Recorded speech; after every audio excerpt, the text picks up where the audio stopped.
I wanted to talk about how people are talking about how long empires last, and they're referring to the US as an empire, and they're saying that they last only a certain amount of time, and that, the US is due for collapse or a falling empire. And I would like to say, and I'll give you my argument for why I think that is a cop out. And I'll tell you why. And I think it has the biggest impact, I think, is the two-party system. And the reason why I think that argument is a cop-out is because the founding fathers, whether you agree with them on everything or not, they warned us about the two-party system. And I think the real reason why is because it goes back to things that are hidden that people don't talk about a whole lot. And the fact of the matter is, this is actually based on a dialectic that is very popular in the occult. And you say, well, why do you talk about the occult? Because everything is spiritual. That's just what it goes back to. Like it or not, that's what it is. So the two-party system is, in a way, an example of that dialectic. Because they're giving you one side. They say, okay, for the people who think this way, this is your side. For the people who think this way, this is your side.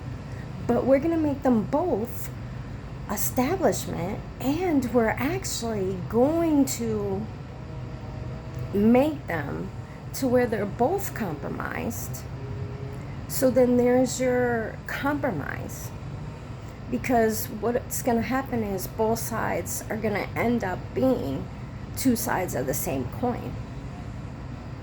So at the end of the day, they're going to be able to social engineer you to where they want you to be, whether you're on one party or another.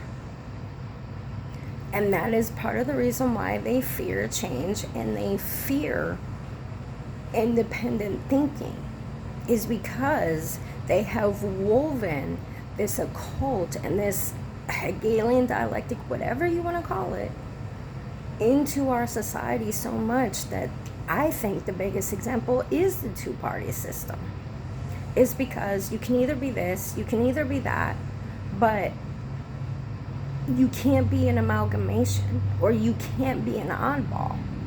Like, to me, I'm a conservative. I have very conservative values. Well, I'm not really a conservative. I have conservative views and values, but there are things I'm very liberal on as well. And the truth is, I don't think a lot of conservatives are actually Republicans.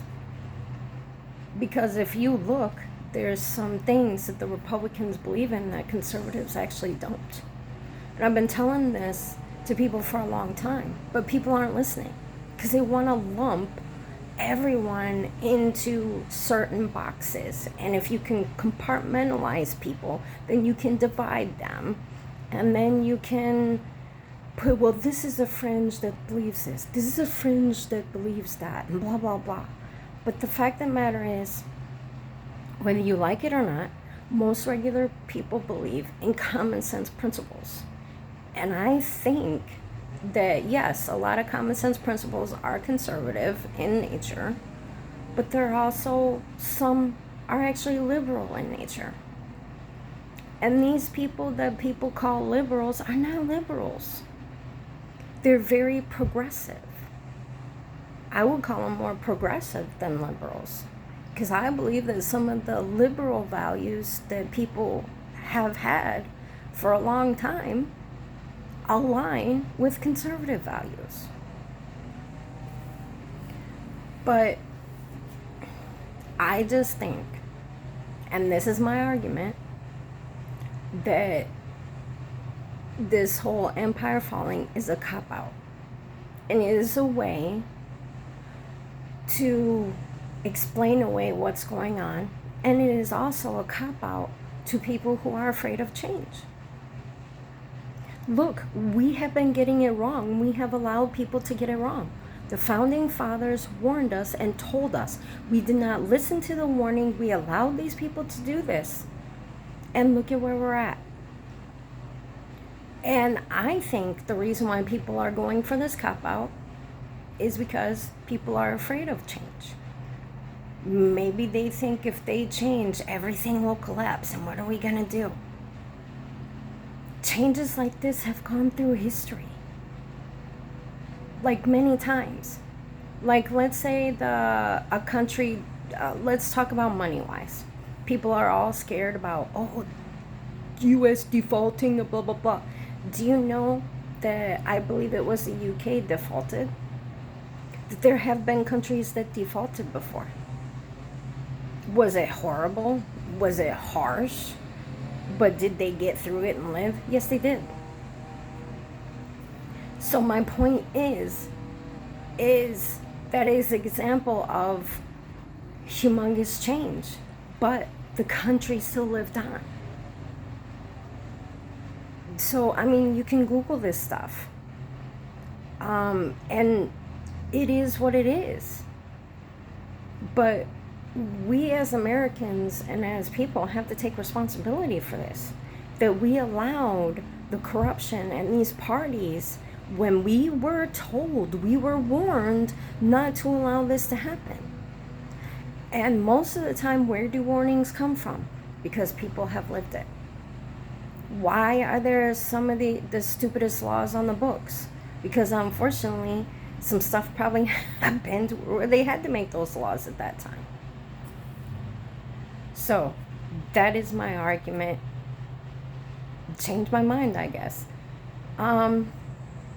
I think it is one of the biggest aspects of why our country is in the shape it's in. As Americans, we have to embrace more change, and we have to learn that this everybody talks about, oh, you know, you live in comfort too much, but we're too spoiled. Okay, I can see the argument, but I think the point is that especially with what's going on in our country, and as a Christian, I've read the Bible many times. I read it every day.